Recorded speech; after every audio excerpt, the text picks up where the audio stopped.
राधा कृष्ण की नगरी वृंदावन धाम भारत के प्रमुख स्थानों में से एक वृंदावन को हजारों वर्षों से भी ब्रजभूमि या अनंत प्रेम की धरती की तरह पूजा जाता है। भगवान श्री कृष्ण ने अपना बचपन वृंदावन में ही बिताया था। वृंदावन के हर घर में राधा कृष्ण की छवि अंकित है। यहाँ के हर कण में राधे कृष्ण बसे हैं। इस पवित्र धरती पर भगवान कृष्ण ने कई लीलाएं की थी। जन्माष्टमी के समय यहाँ मंदिरों की अलौकिक सजावट और श्री कृष्ण की लीलाओं को दिखाती झांकियां देखकर मन भक्ति रस में डूब जाता है। वृंदावन धाम पौराणिक काल से भारतीय संस्कृति और इतिहास से जुड़ा है। संत वल्लभाचार्य 11 वर्ष की उम्र में वृंदावन आए थे। वृंदावन में वे साल में 4 महीने रुकते थे। उन्होंने नंगे पांव जाकर भारत के कई स्थानों पर भगवत गीता का प्रवचन दिया। 16वीं शताब्दी तक वृंदावन का सार विलुप्त होने लगा था। तब चैतन्य महाप्रभु ने 1515 में भगवान श्री कृष्ण के पारलौकिक अतीत से जुड़े खोए हुए पवित्र स्थानों का पता लगाने के उद्देश्य से वृंदावन की यात्रा की। भगवान कृष्ण की दिव्य भक्ति और आध्यात्मिक शक्ति के द्वारा वे कृष्ण के अतीत से जुड़े सभी महत्वपूर्ण स्थानों का पता लगाने में सफल हुए। इसके बाद कृष्ण भक्त मीराबाई भी मेवाड़ राज्य छोड़कर वृंदावन आकर बस गई थी। उनके भजन पूरे विश्व में प्रसिद्ध हुए। बांके बिहारी मंदिर वृंदावन। बांके बिहारी मंदिर वृंदावन के पर्यटक स्थलों में से सबसे लोकप्रिय मंदिर है। राजस्थानी शैली में बने इस मंदिर में श्री बांके बिहारी जी की प्रतिमा में राधा कृष्ण की संयुक्त छवि के अलौकिक दर्शन होते हैं। श्री बांके बिहारी जी के आकर्षण और सुंदरता के कारण ही इस मंदिर में उनके निरंतर दर्शन कभी भी नहीं होते। उनकी मनमोहक छवि के सामने थोड़ी थोड़ी देर में पर्दे खींचे जाते हैं, क्योंकि यदि कोई भक्त सच्चे हृदय से उनसे नजरें मिला लेते हैं तो वे उनके साथ ही चले जाते हैं। दर्शन करते समय भगवान श्री कृष्ण की इस छवि को अपने अंतर्मन में उतार लीजिए, ताकि जब भी भगवान के दर्शन करना हो तो आंखें बंद करने से ही उनके दर्शन हो जाएं। बांके बिहारी मंदिर खुलने का समय गर्मियों में प्रातः 7:45 से 12 बजे तक और शाम को 5:30 बजे से 9:30 बजे तक। सर्दियों में प्रातः 8:45 से 1 बजे तक और सायकाल 4:30 बजे से 8:30 बजे तक। राधा वल्लभ मंदिर वृंदावन। वृंदावन के प्रसिद्ध मंदिरों में से एक राधा वल्लभ मंदिर में राधा और कृष्ण के दुर्लभ दर्शन होते हैं। यहाँ राधा में कृष्ण और कृष्ण में राधा समाये हुए हैं। उनकी छवि के आधे हिस्से में श्री राधा और आधे हिस्से में श्री कृष्ण दिखाई देते हैं। यदि आप सारे पाप कर्मों को त्याग कर निष्कपट मन होकर सच्चे मन के साथ श्री राधा वल्लभ मंदिर में प्रवेश करते हैं तो भगवान आप पर प्रसन्न होते हैं और उनके दुर्लभ दर्शन आपके लिए सुलभ हो जाते हैं। प्राचीन काल में आत्मदेव नाम के ब्राह्मण भगवान विष्णु के उपासक थे। एक बार उन्होंने भगवान शिव के दर्शन पाने के लिए भगवान शिव की कठोर तपस्या की। भगवान भोलेनाथ ने उनके कठोर तप को देखकर वरदान मांगने को कहा। ब्राह्मण आत्मदेव तो बस भगवान शिव के दर्शन करना चाहते थे, तो उन्होंने वरदान भगवान शिव पर ही छोड़ दिया। तब भगवान शिव ने हृदय की सबसे प्रिय राधा वल्लभ लाल को प्रकट किया तथा उनकी पूजा व सेवा करने की विधि बताई। ब्राह्मण आत्मदेव के बाद महाप्रभु हरिवंश भगवान की आज्ञा से उन्हें वृंदावन लेकर आए और उन्हें स्थापित कर राधा वल्लभ मंदिर का निर्माण कराया। प्रेम मंदिर वृंदावन। वृंदावन के आकर्षक स्थलों में से सबसे भव्य प्रेम मंदिर 54 एकड़ में बना है, जो 125 फीट ऊंचा, 122 फीट लंबा तथा 115 फीट चौड़ा है। इस अद्भुत मंदिर को हरियाली भरे बगीचे, फव्वारे और श्री गोवर्धन धारण लीला, कालिया नाग दमन लीला, झूलन लीलाओं और राधा कृष्ण की मनोहर झांकियों से सजाया गया है। यहाँ संगमरमर की दूधिया चिकनी पट्टियों पर श्री राधा गोविंद के सरल दोहे लिखे हुए, जिससे इन्हें भक्त आसानी से पढ़ें और समझ सकें। मंदिर की बाहरी दीवारों पर कुब्जा का उद्धार, कंस का वध, देवकी और वासुदेव की कारावास से मुक्ति, संदीपनी मुनि के आश्रम में कृष्ण बलराम का विद्याध्ययन, रानी रुक्मिणी हरण, 16,108 रानियों का वर्णन, नारद जी द्वारा श्री कृष्ण की गृहस्थावस्था के दर्शन, श्री कृष्ण का अपने अश्रुओं द्वारा सुदामा के चरण पखारना, सुदामा एवं उनके परिवार का एक रात्रि में काया पलट, कुरुक्षेत्र में श्री कृष्ण का गोपियों से पुनर्मिलन, रुक्मिणी आदि द्वारिका की रानियों का श्री राधा एवं गोपियों के साथ मिलन, श्री कृष्ण द्वारा उद्धव को अंतिम उपदेश एवं दर्शन, तत्पश्चात स्वधाम गमन आदि लीलाओं का अविस्मरणीय खूबसूरत चित्रण किया गया है। आप यहाँ शाम को 5 बजे आएं ताकि दोनों समय के खूबसूरत दृश्यों का आनंद ले सकें। प्रेम मंदिर वृंदावन दर्शन का समय, ग्रीष्मकाल सुबह 8:30 बजे से लेकर 12 बजे तक और शाम को 4:30 बजे से लेकर के 8:30 बजे तक। शीतकाल सुबह 8:30 बजे से लेकर 12 बजे तक, शाम को 4:30 बजे से लेकर 8:30 बजे तक। निधिवन वृंदावन, वृंदावन के लोकप्रिय स्थलों में निधिवन एक अत्यंत पवित्र तथा रहस्यमय धार्मिक स्थान। प्रतिदिन अर्धरात्रि के बाद निधिवन में भगवान श्री कृष्ण एवं श्री राधा रास रचाते हैं। रासलीला के बाद निधिवन परिसर में स्थापित रंग महल में शयन करते हैं। रंग महल में चंदन की पलंग को शाम 7 बजे के पहले ही पूरी तरह सजा दिया जाता है। पलंग के पास राधा जी के श्रृंगार का सामान, एक लोटा पानी और दातुन संग मीठा पान रख दिया जाता है। सुबह होने पर 5 बजे जब रंग महल का दरवाजा खोला जाता है तो बिस्तर अस्त व्यस्त मिलता है। लोटे का पानी खाली होता है, दातुन कुची हुई नजर आती है और पान खाया हुआ मिलता है। वृंदावन में सबसे ज्यादा बंदर, पर शाम होते ही बंदर ही नहीं बल्कि कोई भी जीव जंतु यहां दिखाई नहीं देता। जो भी यहां रात में रुकता है वो 24 घंटे से ज्यादा जिंदा नहीं रह पाता और अंधा, गूंगा, बहरा, पागल या उन्मादी हो जाता है। 2-2.5 एकड़ में फैले इस निधि वन के वृक्षों की डालियां नीचे की ओर झुकी तथा आपस में गुथी हुई हैं।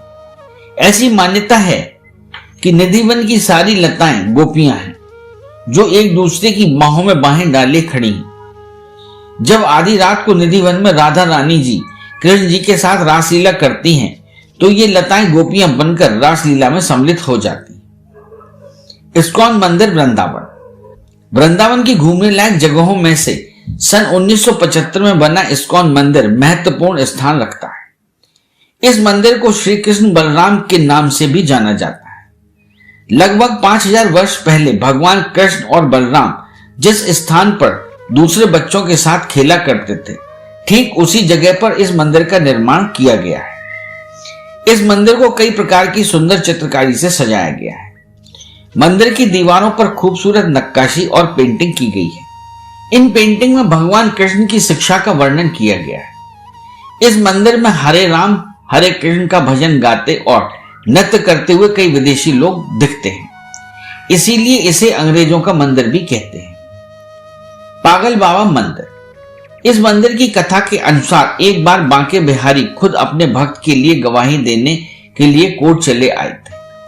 इस मंदिर की कहानी इस प्रकार है कि श्री बांके बिहारी के गरीब भक्त ने एक महाजन से कुछ रुपए उधार लिए और हर महीने उसे थोड़ा थोड़ा करके चुकाता गया। अंतिम किस्त जमा होने से पहले महाजन ने उस गरीब भक्त को अदालती नोटिस भेज दिया। अदालत में जज ने पूछा, कोई गवाह है जिसके सामने तुमने महाजन को पैसा दिया? तब ब्राह्मण ने गवाह के तौर पर बांके बिहारी वल्द वासुदेव बांके बिहारी मंदिर वृंदावन लिखवा दिया। गवाही के दिन भगवान कृष्ण एक बूढ़े व्यक्ति के रूप में आए और यहां बताया कि कब कब रकम वापस की गई थी। जब जज ने सेठ का बही खाता देखा तो गवाही सच निकली। रकम दर्ज थी और नाम फर्जी डाला गया था। जब जज को पता चला कि स्वयं बांके बिहारी जी ने गवाही दी है तो वह जज अपना घर बार और सब कुछ छोड़कर भगवान को ढूंढने निकल गया और फकीर बन गया। जब वो कई साल बाद वृंदावन लौटकर आया तो लोग उसे पागल बाबा के नाम से जानने लगे। इस मंदिर का निर्माण उन्हीं पागल बाबा ने करवाया था और यह मंदिर मॉडर्न वास्तुकला का उत्कृष्ट उदाहरण भी माना जाता है। गोविंद देव मंदिर। वृंदावन के प्राचीन मंदिरों में गोविंद देव मंदिर एक प्रमुख स्थान रखता है। 2100 वर्ष पहले बने इस मंदिर की बेजोड़ कारीगरी के लिए लोग कहते हैं कि इतना सुंदर काम आदमी के बस का नहीं, ऐसा काम तो भूत ही कर सकते हैं। इस मंदिर की भव्यता देखकर आप दांतों तले उंगलियां दबा लेंगे। एक बार औरंगजेब ने शाम को टहलते हुए दूर दिखने वाली चमकती रोशनी के बारे में जब पूछा तो उसे पता चला कि यह रोशनी की चमक वृंदावन की वैभवशाली मंदिर के ऊपर जलने वाले घी के दिए की है। तब इस मंदिर की 7 मंजिलें हुआ करती थी। औरंगजेब ने हमला करके 3 मंजिलें तोड़वा दी। रंगनाथ मंदिर वृंदावन। श्री रंगजी मंदिर वृंदावन का सबसे बड़ा मंदिर है। इस मंदिर में भगवान विष्णु शेषनाग की सैया पर विश्राम करते हुए दिखाई देते हैं। 1851 में बने इस मंदिर का निर्माण दक्षिण भारतीय शैली में हुआ है। इस मंदिर के अंदर कई स्तंभ और उन स्तंभों पर बहुत ही सुंदर कलाकृतियां हैं। इस मंदिर में भगवान विष्णु के अलावा भगवान नरसिंह, देवी सीता, भगवान राम, भगवान लक्ष्मण, भगवान वेणुगोपाल और भगवान रामानुजाचार्य के दर्शन भी होते हैं। मंदिर के अंदर 50 फीट ऊंचा सोने का स्तंभ बना है। रंगजी मंदिर का मुख्य आकर्षण वाहन और कांच महल है। इसमें रथ यात्रा के सोने की पॉलिश किए हुए वाहन और प्रतिमाएं रखी है। रंगनाथ मंदिर का समय गर्मी में सुबह 5:30 बजे से लेकर 10:30 बजे तक और सायंकाल 4 बजे से 9 बजे तक। ठंड के समय सुबह 6 बजे से 11 बजे तक और सायंकाल के समय 3:30 से 8:30 बजे तक। श्री गोपेश्वर महादेव मंदिर वृंदावन। श्री गोपेश्वर महादेव मंदिर वृंदावन के सबसे प्राचीन मंदिरों में से एक मंदिर है। एक दिन भगवान शिव ने श्री कृष्ण भगवान और गोपियों की रासलीला देखने के लिए एक गोपी का रूप धारण कर लिया और रासलीला में सम्मिलित हो गए। श्री कृष्ण भगवान ने शिव को पहचान लिया। इस प्रकार वे गोपेश्वर नाम से वृंदावन में स्थापित हो गए। केसी घाट। वृंदावन के खूबसूरत घाटों में से केसी घाट का अपना अलग ही महत्व है। यह घाट अपने प्राकृतिक सौंदर्य के लिए लोगों को अपनी ओर आकर्षित करता है। केसी के पावन घाट पर भगवान कृष्ण ने दुष्ट राक्षस केसी से युद्ध किया था और वृंदावन वासियों को उसके अत्याचार से बचाया था। इस घाट पर कई प्रकार के छोटे बड़े मंदिर हैं। इस घाट पर यमुना में डुबकी लगाने से कई जन्मों के पाप धुल जाते हैं और पुण्य की प्राप्ति होती है। इन प्रमुख मंदिरों के अलावा मदन मोहन मंदिर, श्री राधा दामोदर मंदिर, श्री राधा रमन मंदिर, शाहजी मंदिर, सेवा कुंज, जयपुर मंदिर, मीरा मंदिर और श्री राधा रास बिहारी अष्ट सखी मंदिर वृंदावन के मुख्य मंदिर है। वृंदावन के प्रसिद्ध व्यंजन। गायों की भूमि वृंदावन मिठाइयों और दूध से बने व्यंजनों के लिए प्रसिद्ध है। यहाँ की खोए की मिठाई, सोन पपड़ी, घेवर, लस्सी, लच्छेदार रबड़ी, राजभोग, पेड़ा, जलेबी और अन्य मिठाइयों का स्वाद आप जीवन भर नहीं भूल पाएंगे। यहाँ के लाजवाब चटपटे व्यंजनों में कचौरी, समोसा, आलू पूरी, आलू टिक्की, खमन ढोकला, पोहे, टमाटर चाट खाने के बाद उनका स्वाद जीवन पर्यंत आपकी जीभ पर रहेगा। वृंदावन में खरीदारी। वृंदावन में हस्तशिल्प के सामान, भगवान कृष्ण के कपड़े और आभूषण, देवी देवताओं के मंदिर, अष्ट धातु से बनी प्रतिमाएं अधिकांश दुकानों पर मिलती हैं। यहाँ पर आप अपने बच्चों को राधा कृष्ण रूप में सजाने के लिए उनकी वेशभूषा भी ले सकते हैं। इसके अलावा ज्यादातर पूजा और प्रार्थना से संबंधित वस्तुएं, मोती की माला, पीतल की मूर्तियां और पूजा के लिए बर्तन मिलेंगे। इन वस्तुओं से आपका घर और मंदिर अत्यधिक सुंदर हो जाएगा और वृंदावन की यादें भी साथ रहेंगी। वृंदावन कैसे पहुंचे? दिल्ली से वृंदावन की दूरी लगभग 165 किलोमीटर है। यहां आप विभिन्न साधनों से पहुंच सकते हैं। फ्लाइट से वृंदावन कैसे पहुंचे? वृंदावन में कोई एयरपोर्ट उपलब्ध नहीं है। वृंदावन का निकटतम एयरपोर्ट आगरा में है। आगरा से वृंदावन की दूरी करीब 76 किलोमीटर है। आगरा में बहुत कम फ्लाइटें संचालित होती हैं, इसलिए दूसरा विकल्प दिल्ली में स्थित इंदिरा गांधी अंतरराष्ट्रीय हवाई अड्डा है। यहां आपको भारत या विदेश से आसानी से फ्लाइट उपलब्ध हो जाएगी। इसके बाद आप दिल्ली से वृंदावन बस, टैक्सी या ट्रेन की मदद से पहुंच सकते हैं। रेल मार्ग से वृंदावन कैसे पहुंचे? वृंदावन पहुंचने के लिए पहले हमें मथुरा जंक्शन आना होगा। देश की ज्यादातर ट्रेनें मथुरा रेलवे जंक्शन में रुकती हैं। इसके अलावा मथुरा कैंट और भूतेश्वर रेलवे स्टेशन अन्य रेलवे स्टेशन हैं। आपको मथुरा रेलवे जंक्शन में ही उतरना है। रेलवे स्टेशन से वृंदावन तक पहुंचने के लिए टैक्सी, ऑटो, बस आसानी से उपलब्ध है। सड़क मार्ग या बस से वृंदावन कैसे पहुंचे? वृंदावन जाने के लिए अपनी कार या निजी वाहन एक अच्छा विकल्प है। दिल्ली, आगरा और भारत के अन्य शहरों से वृंदावन तक लग्जरी बसें, कैब और निजी टैक्सियां उपलब्ध है। उत्तर प्रदेश राज्य वृंदावन के लिए लगभग 120 बसें चलाता है। राजस्थान, हरियाणा, मध्य प्रदेश, डीटीसी, चंडीगढ़ और पंजाब राज्य परिवहन की बसें यहां उपलब्ध है। वृंदावन जाने का सबसे अच्छा समय, आप साल में किसी भी समय वृंदावन धाम के दर्शन करने के लिए जा सकते हैं, क्योंकि भगवान श्री कृष्ण के दर्शन के लिए हर समय अच्छा होता है। मौसम के अनुसार वृंदावन घूमने के लिए अक्टूबर से मार्च के महीनों में वातावरण अच्छा होता है। इन दिनों में वृंदावन का मौसम सौम्य और सुखद होता है। यदि आप उत्सव का आनंद लेना चाहते हैं तो होली के समय, जन्माष्टमी के समय या राधा अष्टमी के समय यहाँ उत्सव मना सकते हैं। इन उत्सवों में सम्मिलित होना अपने आप में एक सुखद एहसास है। वृंदावन में कहां ठहरे? वृंदावन में रुकने के लिए प्रेम मंदिर रोड और इस्कॉन मंदिर के पास कई आश्रम, विश्राम गृह, होटल और धर्मशालाएं बनी। धर्मशालाओं में 500 से 1000 रुपए तक कमरा मिल जाता है और प्राइवेट होटल में भी 1500 से 5000 तक एसी और नॉन एसी कमरे मिल जाते हैं। अरे हाँ, इस चैनल को लाइक और सब्सक्राइब करना ना भूलें। देखते रहिए बंजारा बीट्स।